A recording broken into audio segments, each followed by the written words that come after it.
Walter, let's start with getting to know you. You're Hmm. Ukrainian. How long have you lived in the States? For almost 3 years, 2.5 or so, And since 2019, late 2019. and your family, they're back home in Ukraine? Yeah, they were in Ukraine, never moved out of Ukraine essentially. So most of my friends and family are in Ukraine, mostly in Western Ukraine. A couple of them are in the East. For example, my good friend from the medical school, he was in Bakhmut, which is in the east of Ukraine.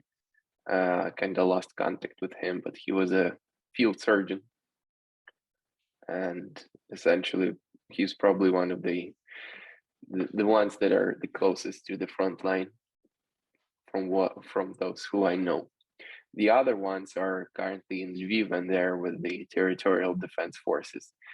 So even though that they're with the military, they're not engaged right away But or directly. you said you lost contact with your other friend? Mm-hmm. Yeah. Because So he can't contact you, or? well, he was busy, first of all, and on top of that, when all of this kind of started to get traction, and the attack happened on the 24th of February. So I kind of poked him once or twice, but he didn't respond. So I'm not sure what happened to him or where he currently is. Let's hope he's safe. Yeah, I hope Um, so. so let's walk back to that. When the invasion happened, what Hmm. was the first thing that you thought of? Honestly, we kind of expected it to happen. We've been discussing this thing for a while on these Twitter spaces specifically. And the buildup was increasing, Russian buildup. In Ukraine, specifically in Ukraine, the war has been on for 8 years. So Ukraine is at war for 8 years. It's not just 24th of February and 1 month of warfare. It's been on, but it was limited to the east of Ukraine when the front line was stable and it was more of a World War One warfare for 6 years at least. Do you feel like Um, people are aware of that?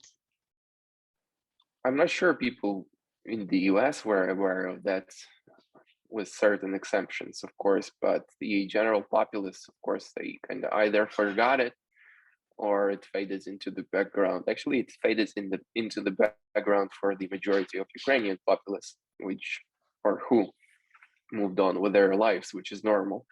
Something like Afghanistan or Syria or Iraq for the American populace. If you're not in the military or your family is not directly affected, it kind of fades into the background.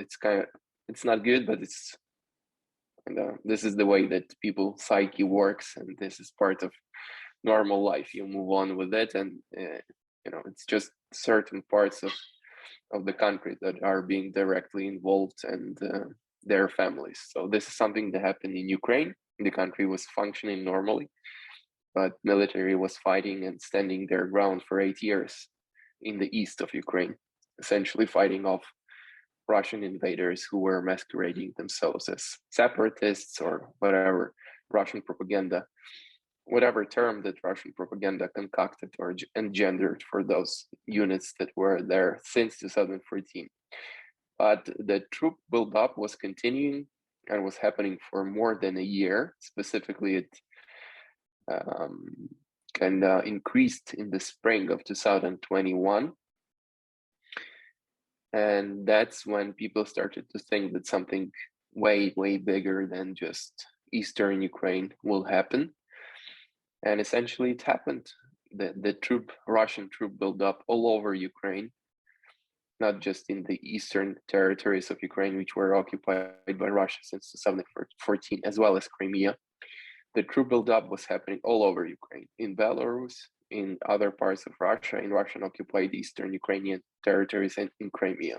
And essentially, it exacerbated last December significantly. Russia created these preposterous, non-started demands, diplomatic demands, just to win some time. They concocted this idea of NATO threat, which is absolutely bonkers and ridiculous because there was no threat to Russia whatsoever. But that was only to win some time, to make final adjustments to their troop buildup. And essentially they had these 2 months, and eventually they attacked from multiple directions into Ukraine on the 24th of February on that eve. And we were watching live that Ukrainian guard in the south on the checkpoint between Russian occupied Crimea and the rest of Ukraine, who was attacked apparently by Russian special forces. He disappeared, and then we kept getting news that there are rocket strikes all over Ukraine, and there are Russian troops moving in from the south and other parts. That's how it happened.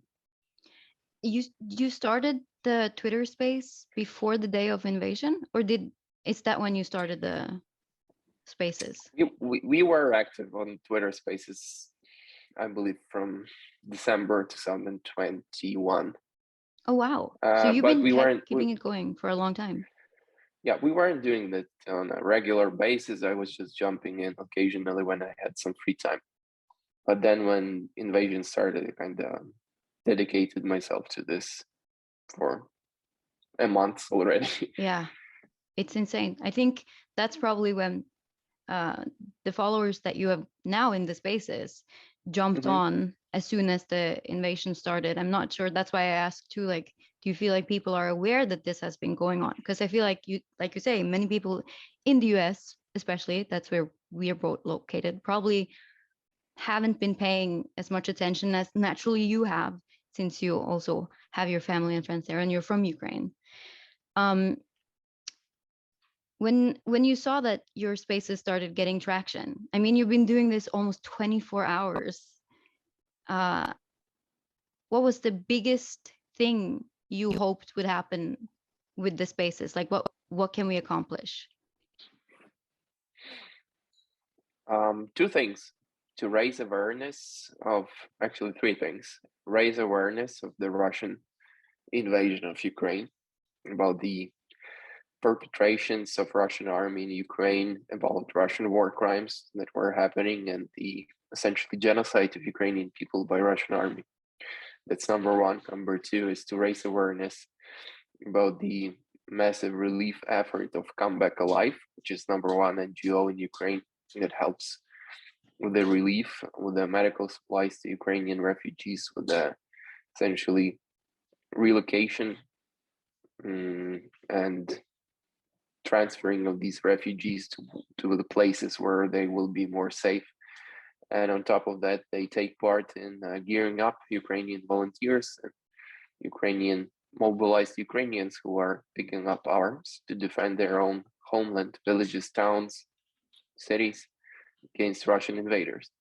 So this was regarding Come Back Alive, which is pivotal in relief efforts for Ukraine. And number three, to make people in the US specifically, to get them kind of more, to make them more proactive regarding their own stance and their approach to their elected officials who were dragging feet regarding the help coming or not coming to Ukraine, despite the pleas, literally pleas coming from Ukraine and Ukrainian government regarding, both humanitarian aid and also weapons that Ukraine is willing to procure to be able to defend itself against Russian invasion. And for some reason, there are a number of obstacles to that. So every American who wants and is willing to stop this, to stop the war crimes that are happening in Ukraine, he has to be more assertive regarding giving a nudge to his own elected officials in the US so that they are more assertive regarding the transfers of weapons or defensive weapons to Ukraine, which Ukraine again solicits and wants to procure. So we cannot achieve peace just by proclaiming that we want peace.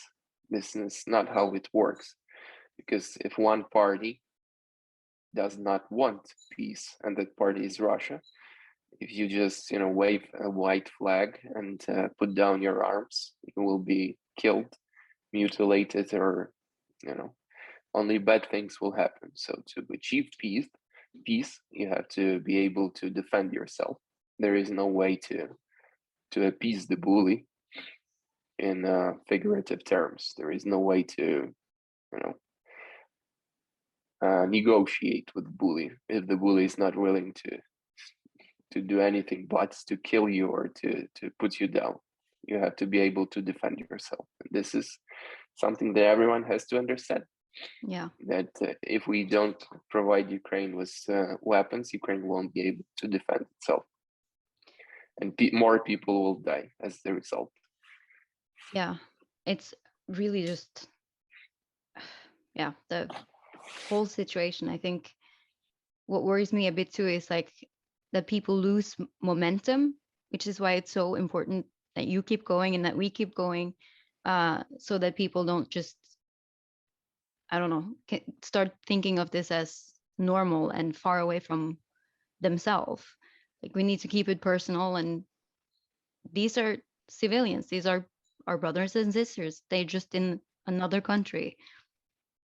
It's the it's attention. heart-wrenching to look them essentially dying under Russian multiple rocket launch system attacks, under Russian bombings, because the Russians, they bomb everything. They're not just focusing on military targets. They specifically actually focus on civilian infrastructure and apartment blocks and private houses.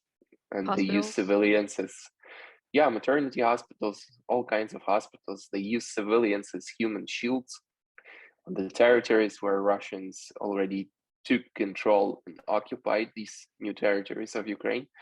They essentially coerce people to get mobilized, arm them, and throw them onto Ukrainian positions as cannon fodder.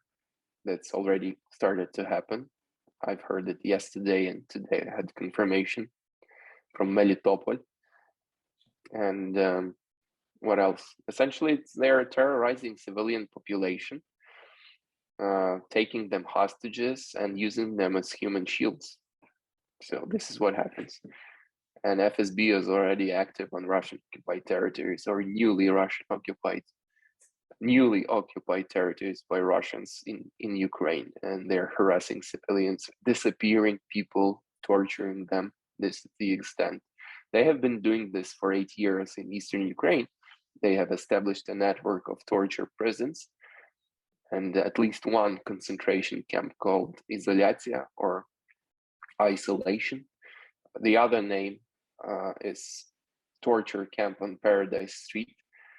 And they have been doing that for 8 years, not just to Ukrainian POWs, but to regular citizens of Donetsk city.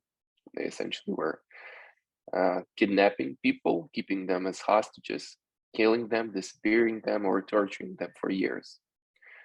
And that was the scale of parts of two Ukrainian regions occupied by Russia for 8 years. At this point, it's going to happen all over Ukraine, where Russia took control of or managed to occupy. And again, we have examples of Ukrainians protesting in cities which are already occupied, unfortunately, by Russian invaders, like Berdyansk, Melitopol, Kherson. People are walking into the streets, are unarmed civilians waving Ukrainian flags and protesting against Russian invasion and Russian occupiers. And we have reports that these people are already being targeted by Russian FSB, disappeared, killed, tortured. And we know how it goes because we have an example of Donetsk and Luhansk in eastern Ukraine and all the horrors that were happening there for 8 years. So it's going to continue whenever and wherever Russia manages to seize Ukrainian territories and occupy Ukrainian cities. And Ukraine will fight back for every civilian that unfortunately was or became under Russian occupation, because these people are our people and we have to fight for them and get them back. Do you feel like other nations and other countries are, well, I don't even want to say doing enough because there's so much more that could be done, but do you feel that they feel the urgency of this? Well, there is a better feeling coming from Ukraine, specifically coming from Ukrainian civilians and a lot of people in Ukrainian military, that not enough is being done. Absolutely not enough. Even that we acknowledge that a lot of help has been coming to Ukraine and is coming. But again, one has to understand that this is not an insurgency. Quite the opposite. Ukraine is not fighting an insurgency. Ukraine is fighting a peer-to-peer war, and this is peer-to-peer warfare between two largest armies in Europe. And as long as help is coming, is good, and Ukraine receives portable anti-tank systems and portable anti-air systems. But as I said, it's peer-to-peer combat, and it doesn't matter how hard you're gonna or how heavily you were gonna equip infantry or light infantry with manpads or shoulder-fired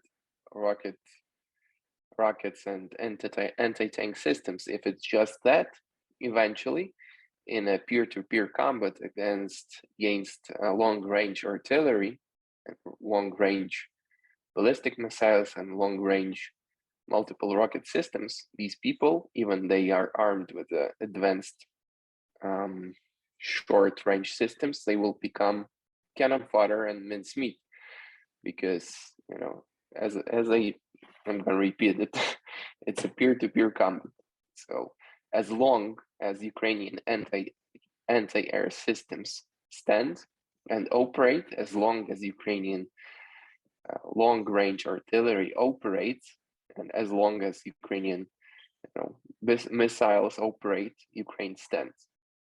So we don't have the right to turn this into insurgency, because when Ukrainian armed forces remain, and as long as they remain as they are, Ukraine stands. Right. This is the main message. Let's get back to Come Back Alive, because everyone that has listened to your spaces, we know this is the main place where people should donate. Can you tell us a little bit why, and why this is also so personal for you? Well, Come Back Alive became a thing in 2014.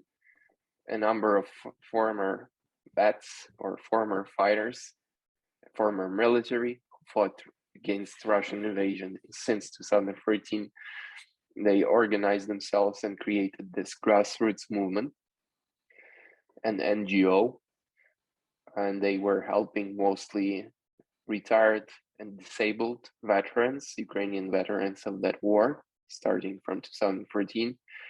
Some paramedics joined them, who also took part in that war for years. And it was just basically gradually building upon.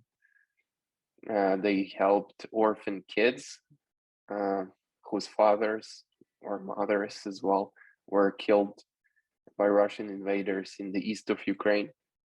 And on top of that, they gradually also build upon their efforts, and they were helping Ukrainian military as well in some ways, and trying to gear up or fulfill or fill the shortcomings of regular supply lines that unfortunately Ukrainian military had. And even with minor contributions, they were super effective. And when all of this started, they also expanded to humanitarian effort significantly and expanded to helping refugees. And what Taras Shmut did is a huge undertaking, and Andriy Ramaruk, another individual from Come Back Alive, and they're doing a good job, and they should be elevated by any means, because again, as I said, their effort is crucial because they see where the shortcomings are, and they're efficient and quick to respond. Yeah, because they're actually there, front and center. Exactly. Yeah, and they actually operate on the front lines, unlike things like Red Cross, who will wait for a long time and squander time. Unfortunately, like it or not, that's the reality. They will wait, use or eat through the funds, squander the time, use the funds for the bureaucratic machinery mostly, and then maybe sometime they will buy 20 bottles of water and deliver it to a city which has no need of that. That's what's already happening, while they retract all the personnel from Ukraine. This is the extent of the help of Red Cross. And Come Back Alive has been active on the front lines since day one, since 2013, Before, yeah. Essentially, yeah. And like you said, important to note too that they do both military and humanitarian efforts, because some people have questions about that, and they literally do both. Unfortunately, there was an issue with Patreon. Come Back Alive became the #1 donor on Patreon, and Patreon pulled a really nasty, hideous move by blocking them, by stating or framing the blockage or their approach to Come Back Alive as if they're not supporting anything that has to do with war, which is absolutely ridiculous because, again, it's like we're not supporting refugees and we're not supporting delivery of medicines to the front lines because we're against the war. So I personally don't get it, and a lot of people in Ukraine were appalled by such move. But this is a private company, their stance, and Come Back Alive fortunately has other means of donations, not just Patreon. But curiously enough, they were #1 donor or recipient, the recipient of donations on Patreon, and it was blocked. Well, we move on, and they moved on, and they still operate and they still do what they have to. Yeah, it has to be done. Let's also remind them how people can donate to Come Back Alive.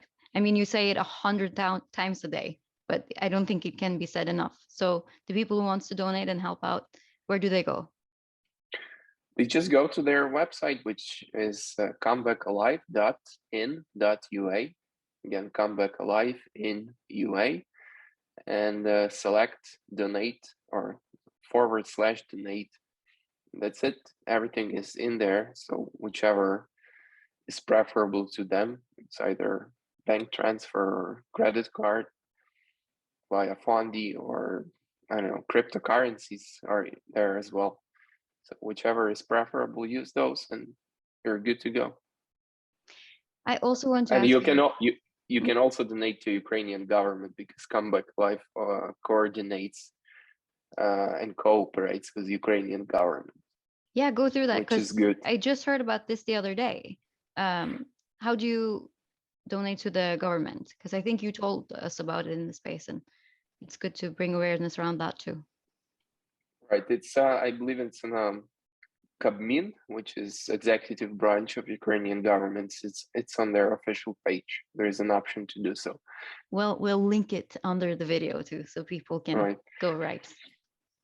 Yeah, but still, I'm gonna emphasize Come Back Alive, because even though they directly cooperate with the Ukrainian government, they're more efficient, because it's when the government, it's a huge organization. Yeah, it goes several the cogs, places. Yes, the cogs are rolling.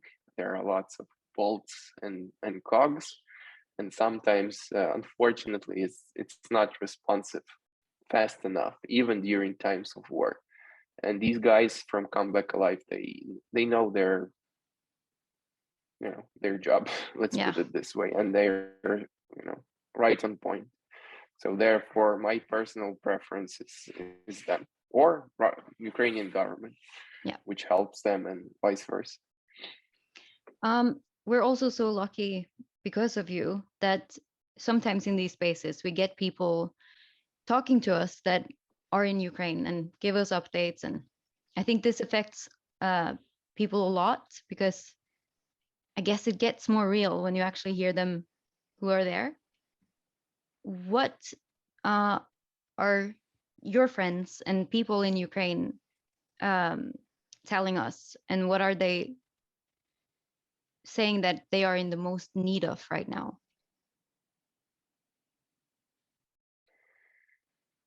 Mm, in the most need of, they just they require, the constant help, because we're in this for years. It's going to be a long run. It's not a short burst of activity and then we can, turn our heads the other way. Unfortunately, it's going to be on for a long time, like it or not. It has been, as it has been for a long time already for Ukraine, again, for 8 years. So what do we need? We need everything. Yeah. Every bit of help helps, essentially. Either it's medicines and medical supplies, or helping the refugees, or sending military defensive aid. This is crucial as well, because if Ukrainian army is better at protecting Ukraine, less people will die and less people will become refugees in the first place. So Ukrainians, again, want everyone everywhere to be more proactive regarding giving a helping hand. And if that's not the case, because there are different circumstances, one can be proactive regarding simultaneously, or just that one can be proactive regarding addressing elected officials and making them do what they have to do regarding the governmental help from other countries to Ukraine, which Ukraine asks for. What do you think is going to happen with the spaces? I have a feeling you're going to keep going, and people are worried about your sleep schedule and everything. What do you hope that the Twitter space can accomplish now in the near future? It's hard to tell, because, as I said, obviously there are peaks of attention and there are plateaus, and it's fine because people move on with their lives. And if something is going to happen, the attention will be there. But we are living in a 2-week attention span, right, Max? Yeah. So Unfortunately, that's kind of normal, but still people have to keep it at the back of their head that it does not disappear. The issue is there, and the war keeps on, and it's quite active this yeah. time. So It's a massive battles going on in Europe, in Ukraine right now, between two largest armies, and it's in everyone's interest to essentially help Ukraine and make this stop and push back Russian invaders, because Russia will not stop in Ukraine, and eventually it snaps back at your own household and your own country, at your own well-being. It's either the gas price, it's either cyber attacks and everything else. The sole perpetrator is Russia, and these issues, they come from Russia. So the sooner Russian threat is curbed and neutered, the sooner we can move on with our own normal lives. Right. So keep listening to the spaces, keep sharing the news, and talk about it with everyone you know. And it's important, like you say, to just keep pushing as hard as we can. Absolutely. I am almost done with you, Walter, but I wanted to know, what is the thing that you personally miss the most about Ukraine now that you've been in the States for this long? And give us a picture of your Ukrainian life. What I personally miss most is Carpathian Mountains. I was an avid hiker Oh in yeah, Ukraine. Yeah. that's nice. So and my home city, Lviv, in the west of Ukraine, obviously, and well, every other part of Ukraine that I've been to. It's a large country. It's the Yeah. biggest country in Europe. in terms of, the extent and area and territory. What would be So the first thing you would do going back after we rebuild it all? I'm gonna visit Kharkiv and Mariupol. Yeah. Unfortunately, they're not in the best shape right now, but sooner or later, we'll get it back But and that's get it important together. to remember too. Like, I think a lot of people in our spaces are like, oh, when is it over? When can we knock out Putin?